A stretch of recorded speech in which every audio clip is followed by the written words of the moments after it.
Welcome to episode number 49 of Beyond Social Media Show. I am David Erickson, your co-host. You can find me at e-strategyblog.com and on Twitter at @DErickson. And I will preface this show by saying I am dealing with a bit of a cold, so I may be muting myself if I feel a cough coming on, so we'll just have to deal with that. I am with my co-host, BL Ochman. BL, of course, you can find at maximum-plus.com for all things Google+.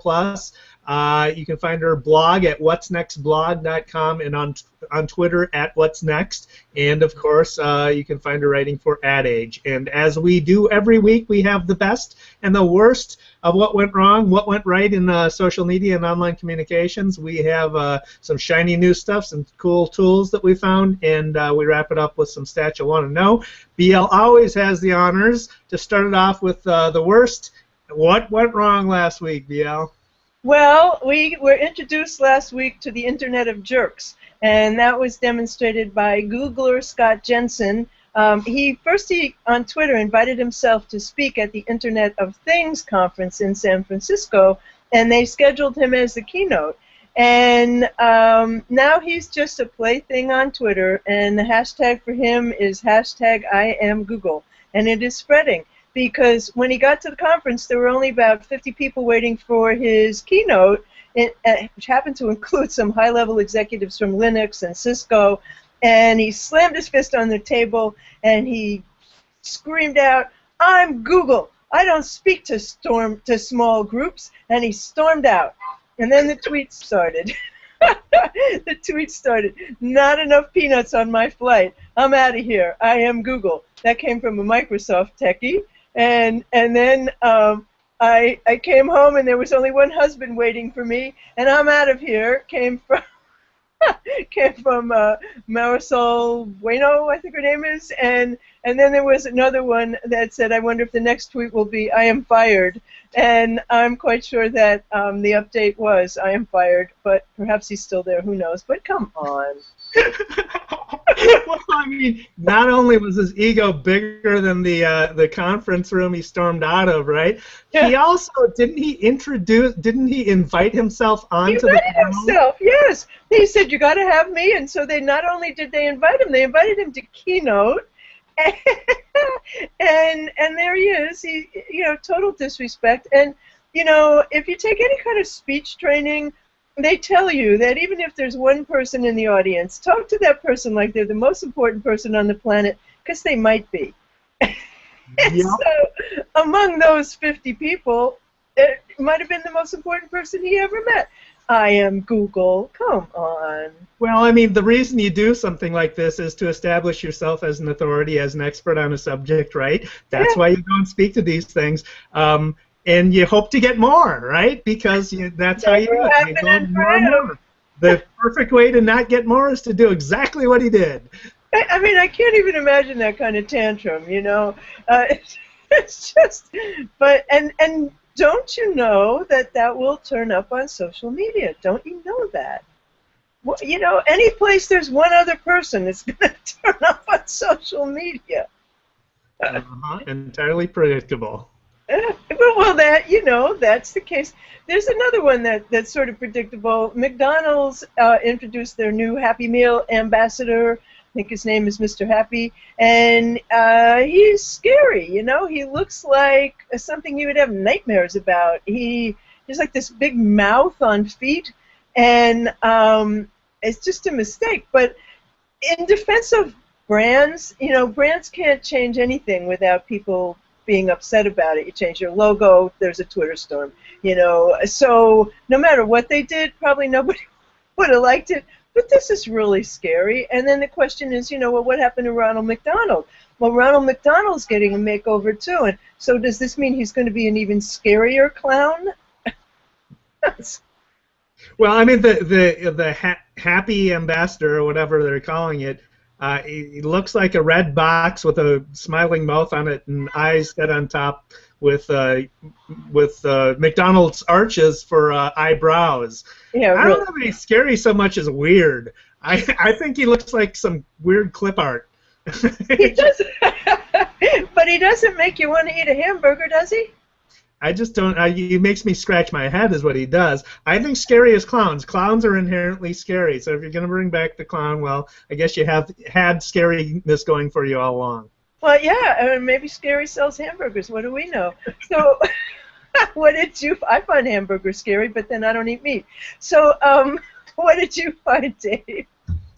So I think the big story last week, eBay. All of a sudden, it was in the air. You have to change your eBay password, and they sort of did it. Wired had a good rundown of their mishandling of this data breach. So early last week, eBay lost as many as 145 million customers' data. So, they're a huge player in e-commerce, global player on par with Amazon. So they've got they're a global company. They've got customers everywhere. 145 million customers. Took 2 days to post a notice about the breach on eBay.com. They confused users as to whether their PayPal accounts had also been affected. They failed to send an email notification to users about the breach. They initially warned customers about the breach on their corporate site, eBayinc.com, but not on eBay.com. And about the same time, they also posted a statement to PayPal's site, which warned in its title that eBay users should change their password, but didn't offer any further information in the post body beyond the words placeholder text. Right? So that was obviously just a template. Text. You always know what to do when you see that, right? Exactly. That gave the impression that PayPal may have also been compromised. The message was later removed from PayPal. It was not until Friday that they did post on eBay.com, and then only telling users to change their passwords, but not detailing exactly what data was breached. So this seems to indicate all this whole sequence of events is a lack of crisis planning. So when asked by Wired if eBay had such a plan in place before its breach occurred, eBay spokeswoman Amanda Christine Miller said the company has, quote unquote, many plans to deal with many different issues that arise. That sounds a lot like Sarah Palin saying, when in response to what do you read? Well, I read all of them. They come across my desk at certain times. Yeah. It's stunning. It does appear that they didn't have a plan in place for dealing with an obvious issue that would arise as you're one of the biggest e-commerce companies in the world. And if that's the case, that's breathtaking. The Sarah Palin response is definitely a good way to describe it. But this is again entirely predictable. At some point, your data could be breached. What would you do if that happened? And obviously, I mean, I read that the actual data breach happened in March, and that they just got around to announcing it in the past week. So who knows? And friends asked me this morning, like, what did you think of that? And I said, well, I don't think they're any less secure than a bricks and mortar store or a restaurant, but I think the way they handled it was bad. Yeah. Yeah, I mean, they're by virtue of who they are, they're going to be a target. Amazon's a target. Target's a target. The big players are going to be targets because that's where the data is. It's like, why do you rob banks? That's where the cash is, right? So that stuff is. It's not like that stuff isn't going to happen, and you have sympathy for them and everything. Again, it's the response and how you deal with it. So. Or not deal with it. Or not deal with it, exactly. I mean, that's really inexcusable. So you have another one that indicates a serious lack of a sense of humor. Well, or simple lack of awareness. Yeah. Former NBA player took an article an Onion article about him as real. So Ron Harper is a former player for the Chicago Bulls. He played for the Chicago Bulls from 1994 to 1999. He was part of the superstar team that was coached by Phil Jackson and led by Michael Jordan and Scottie Pippen. But Harper was never a member of the Olympic Dream Team. But the Onion article quotes him as talking to a Stop and Shop employee, saying that team was something else. Magic, Jordan, Bird, Barkley and me manning the perimeter, we were unstoppable. Granted, what we accomplished in '96 was pretty great too, but nothing ever came close to that summer in Barcelona. Of course, he never played in it. The Onion is a satiric newspaper. Everybody on the planet except for Harper apparently knows that, because Harper took to Twitter to defend himself.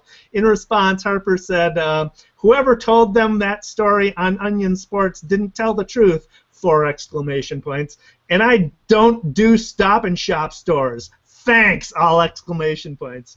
He responded to someone else who pointed out the story on Twitter. Yes, I saw that BS at Onion Sports. At Onion Sports, whoever wrote that story never talked to the real Ron Harper. 5 exclamation points. Great. Onion Sports. I mean, shouldn't you know right away? How do you not know about the Onion? I mean, clearly you did not know that the Onion was a satiric newspaper, but that's awesome. That's kind of like another Sarah Palin response. Apparently he doesn't read all the tweets that come across his desk. Yeah, right. Apparently not. So there was I told you before the show, I took this, I kept moving this from the worst to the best, but it's back in the best examples, and that is My Hero Cat, which is a video. It's Catter Day, and so we have a Catter Day tale, because the internet, as we all know, is held together by cats. And this cat's name is Tara, and a home surveillance video caught Tara defending the 4-year-old child who lives in the house from a dog attack. And the dog actually came out of nowhere and grabbed 4-year-old Jeremy Trianfilio, I think is how you say his name, and Tara came tear-assing down the driveway and pounced on the dog and scared it off. And the dog had grabbed the kid by the leg and was dragging him. And Tara scared the cat off and then went around and came back to see how the boy was. And so at the end of the video, and then his mother comes running out. So the cat was faster than the kid's mother. This is pretty fast cat. And also totally not typical behavior for cats. I mean, cats don't do that. And so what I thought was a little bit on the not so great side was that she now has an agent. Of course. And a website and a Facebook page and a Twitter account and yoga pants, black yoga pants that say Tara the Cat on them, Tara the Hero Cat, and they're $31.99. And then the local Bakersfield Blaze baseball team, minor league baseball team, said, let's bring Tara to the game and have her throw out the first pitch. Well, again, that's not quite typical cat behavior. So they were trying to get her somehow to bat the ball with her paw, and the ball was attached to a fishing line, but that didn't work out. So her owner, Ryan Triantafilo, I don't know how to say his last name, helped her toss the ball, and really the person who tossed it was the 4-year-old kid, Jeremy, the boy who Tara saved, and he got to throw the ball. And, you know, social media chatter brought him to Gawker and Huffington Post and the Today Show, and by the next morning, Good Morning America, and in fewer than 24 hours, the video was watched 1 million times. It's now been seen more than 21 million times. And until the next meme comes along, Tara is going to enjoy her website and her fame. And, you know, it's hilarious. And who wouldn't want to cash in on it? And kudos to them for being able to figure it out. And whoever Jukin Media is, you know, they got themselves a nice account. And who knows how much money you make from 21 million YouTube views. I imagine it's a couple of pennies. And so it's weird that she has stretchy black yoga pants and hats and all that sort of stuff. But you know, who wouldn't? I mean, look at Grumpy Cat. I mean, Grumpy Cat's 15 minutes are not over yet, you know. And the Grumpy Cat has coffee and I don't know what other products, but just. Well, I don't think it's entirely atypical. It's not what you expect of a cat to do, but I've had cats who have taken on dogs, and you don't mess with some of these cats. You absolutely don't mess with some of these cats. One of my cat had no front paws, only had claws in the back, on her back paws, and attacked a dog with back paws because she didn't have any gums on her front paws, right? And that dog whimpered away, and yeah, so you don't mess around with cats sometimes. Well, I think Benny is a 75-pound, almost 80-pound dog, and if he spies a cat, he makes me cross the street because we were walking down the street one day and a cat came out of nowhere and attacked him. So, you know, there are cats that will do that. But defending the boy, I think Tara the cat, Grumpy the cat, and Neon Cat should get together and have a super group. Don't you think? Yeah, it's a great idea. Obviously, the next thing. So, go ahead, Dave. You have a good one. Yeah. So AMC, American Movie Classic channel, TV channel, cable channel, debuted their new series Halt and Catch Fire on Tumblr. It's a period show about the competitive 1980s personal computing scene. As I said, they debuted it on their Tumblr account, amctv.tumblr.com. The head of the network group, Josh Sapan, claims the network shows are successful as a direct result of the strategy of putting previous seasons of AMC shows on Netflix. So there's a quote, "New viewers are finding these shows on digital services, catching up on prior seasons, and then tuning into AMC for new seasons in greater numbers, many for the first time." He told this to investors in 2012. That's exactly how I became a fan of The Walking Dead, of Breaking Bad, of Mad Men, is hearing about them, people raving about them, going to Netflix and watching all the past seasons, then catching up and now watching them when they come out every week on AMC. So it's a great strategy. It's a sort of a demonstration of that strategy. I did watch the first episode of Halt and Catch Fire this morning on Tumblr, and it was a great show. It would have been a lot better if it didn't buffer every 5 seconds. So it's clear that Tumblr has not paid Comcast their toll fee yet. Just saying.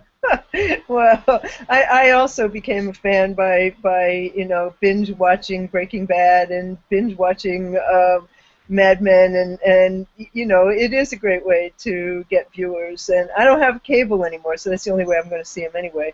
But I have, talking about having a sense of humor and athletes, Lance Armstrong, who had testicular cancer back in 1996 and subsequently lost one of his testicles, was playing Cards Against Humanity, which is a popular game right now, a party game. And what does he get but a card that says Lance Armstrong's missing testicle? And he shared a picture of it on Twitter. And his Twitter bio now says, father of 5 amazing kids, 7-time Tour de France winner, full-time cancer fighter, part-time athlete. And now his bio quotes Hunter Thompson. It says, life has become immeasurably better since I've been forced to stop taking it seriously. So I thought that was nice. That's very good. Yeah, very, very good. It's a great, well, sharing something like that, it turns him human. He needs more of a human touch these days. So good for him. I got a great small business example. This past week, I had to bring my car and get some repairs. There's a St. Paul garage called Signal Garage. They have 2 locations here in St. Paul. I got my repairs done. Went to get my car.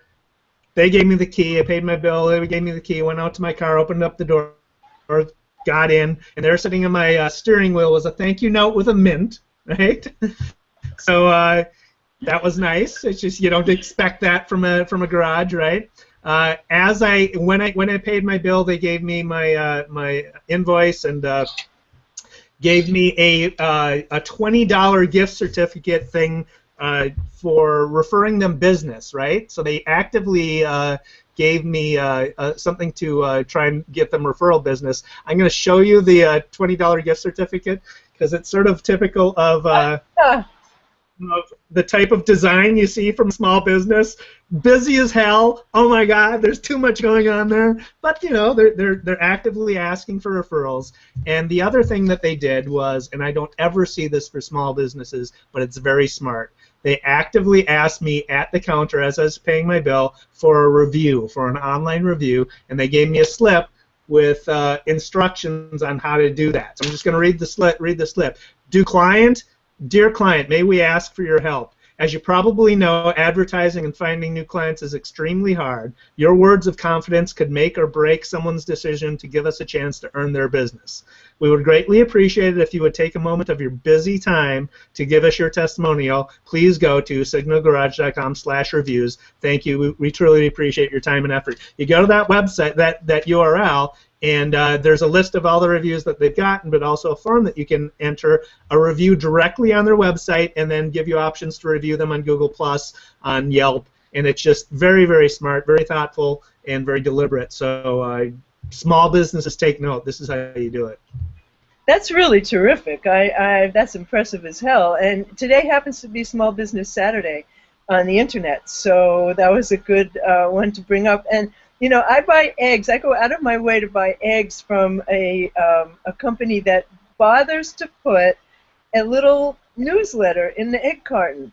And this month it was recipes for making a breakfast omelet. And last month it was saying that for whatever reason in April eggs tend to have double yolks, and that you might even get one with 3 yolks. And you know, but it's a very personal little note, and it's every time I buy the eggs, I look for it, and I don't mind paying like an extra 50 cents for those dozen eggs because I feel like I know the farmer and I like them.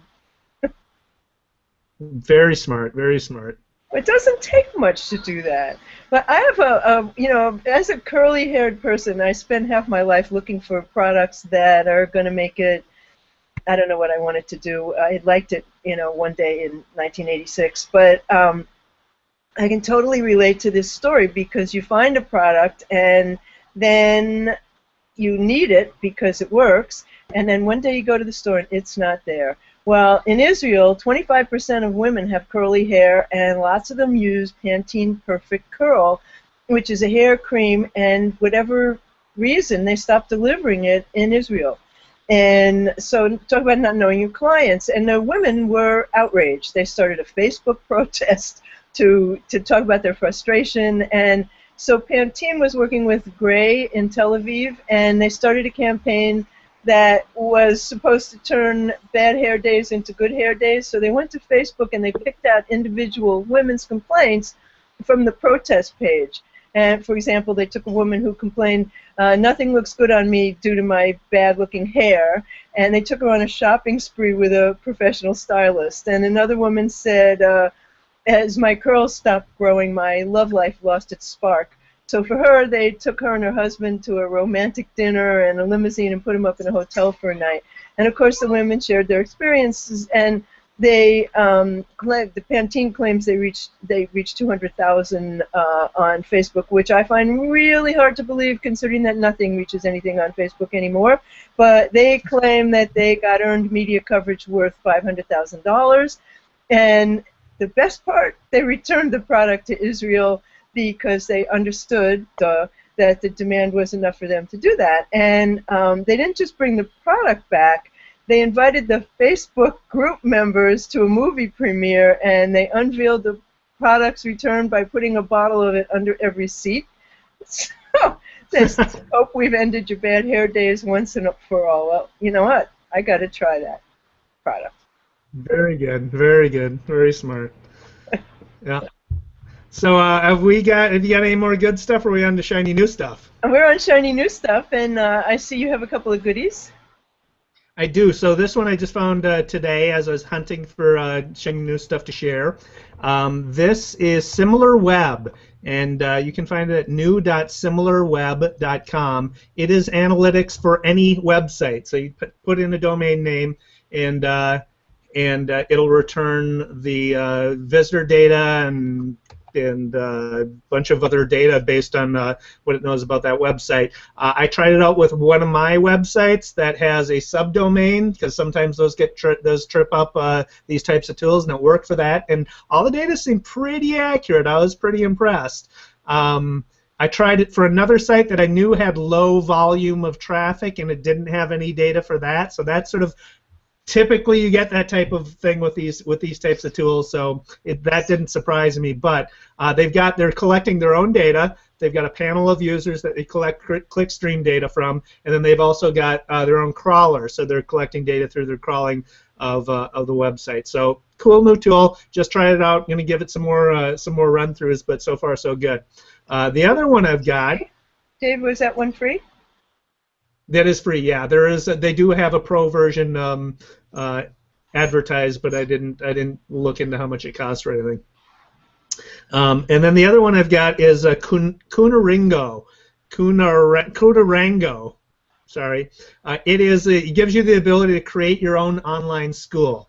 It looks pretty easy to use. You create your own syllabus, basically. You upload your own videos. You can include text. You can include links. You can include presentations and everything. And then you go out and it has the e-commerce platform built into it. And you go out and sell your online courses. They take 10% of a cut.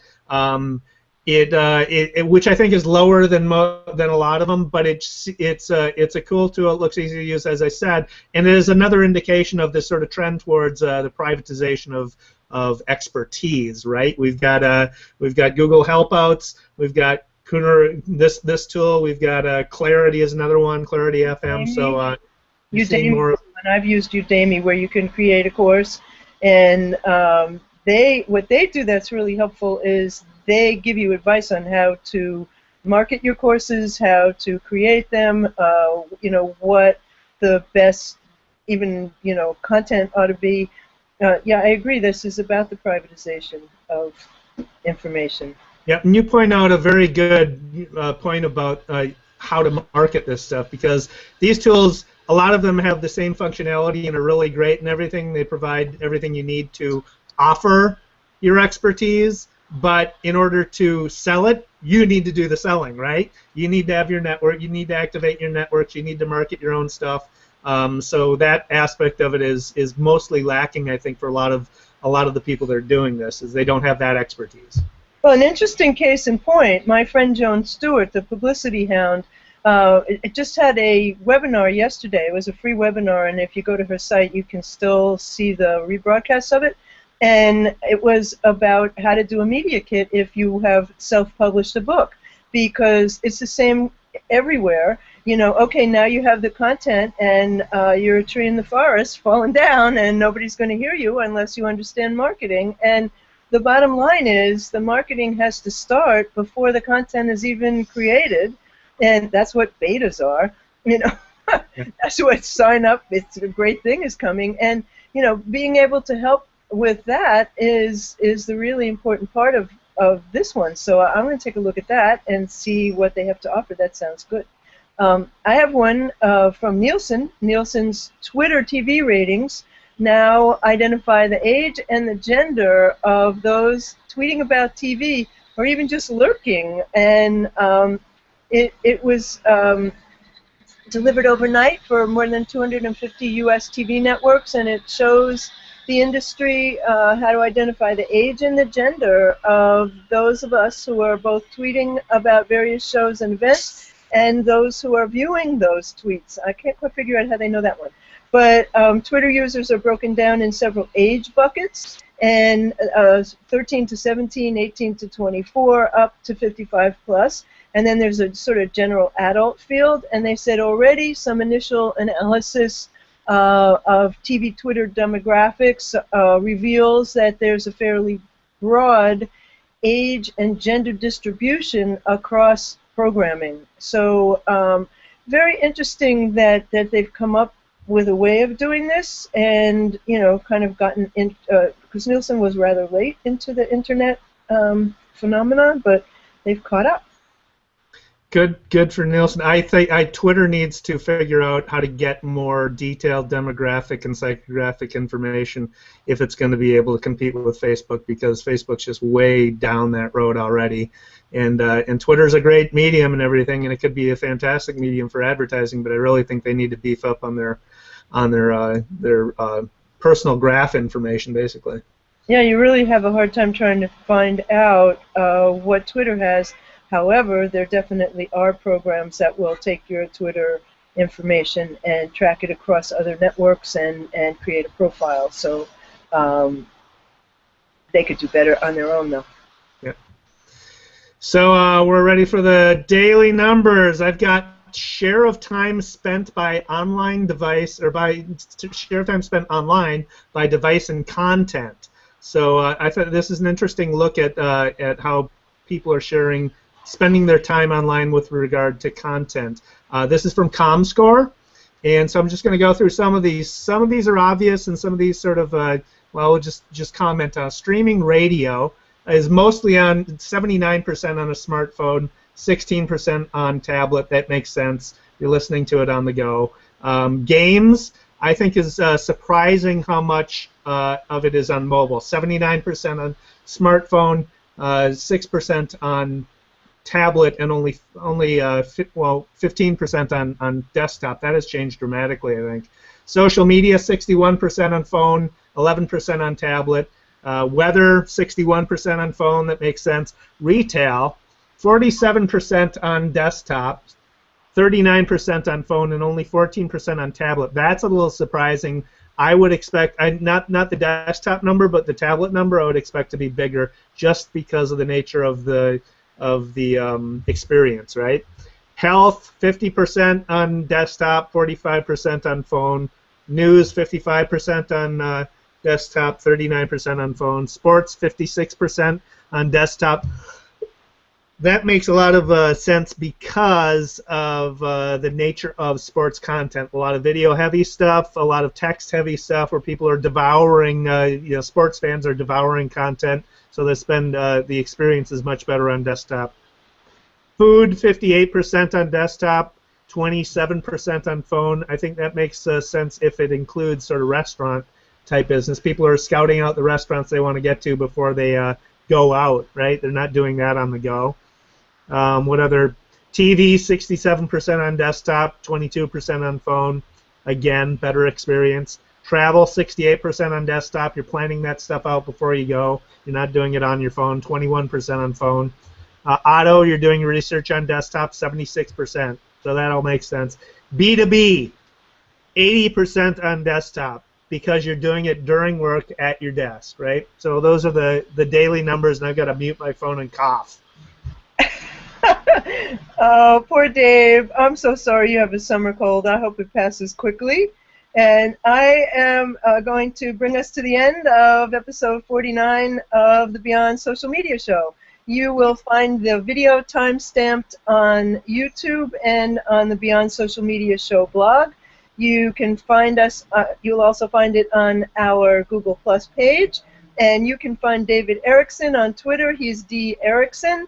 And you can find him at e-strategyblog.com, eStrategy TV, and you can find me.